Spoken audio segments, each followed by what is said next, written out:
இல்ல இதுக்கு பேர் என்னன்னு தெரியல. அதிகார ஆணவ திமிர்ல இருக்கீங்களோ?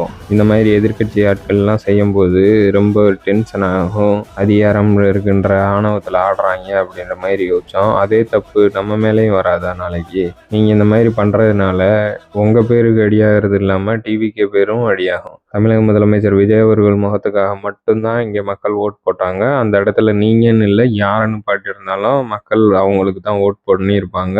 தயவு செஞ்சு இந்த மாதிரி ஆணவ திமிர்ல ஆடாம, தேவையில்லாத செலவுகள் செய்யாம, அந்த இடத்துல மக்கள் ஏதோ இல்லாதவங்களுக்கு கூட ஏதோ ஒரு ஹெல்ப் பண்ணலாம். அதுக்கு வாங்க அந்த காலத்துல அடுத்தவங்க பண்ண அதே ஆணவ திமிரான செயல்களை செஞ்சு கட்சியோட பேரை கெடுக்காதீங்க. மக்களே தயவு செஞ்சு இந்த மாதிரி ஆட்களை வந்துட்டு ஆரம்பத்திலேயே எதிர்த்து கேள்வி கேட்டோம் அப்படின்னா தான் நாளைக்கு நம்மளோட டிவிக்கு ஆட்சியும் நல்லபடியா இருக்கும். இன்னைக்கு ஆரம்பமே இப்படி விட்டோம் அப்படின்னோம்னா நாளைக்கு ரொம்ப தவறா போயிடும். தயவு செஞ்சு புரிஞ்சுக்கோங்க நண்பா. இந்த மாதிரி விஷயங்கள்லாம் பார்த்து வெறுத்து போய் தான் நம்ம டிவிக்கேவை எந்த ஒரு வேற்றுமையும் இல்லாம, ஏற்றத்தாழ்வு இல்லாம நல்ல ஆட்சி வேணும்னு தான் நம்ம டிவிகேவுக்கு சப்போர்ட் பண்ணோம். உங்களுக்கும் புரியும்னு நினைக்கிறேன். எனக்கு தெரிஞ்சதை நான் சொல்றேன். அந்த மாதிரி செய்யற செயல் வந்துட்டு சரியா தப்பா அப்படின்றத கமெண்ட்ல சொல்லுங்க. நன்றி.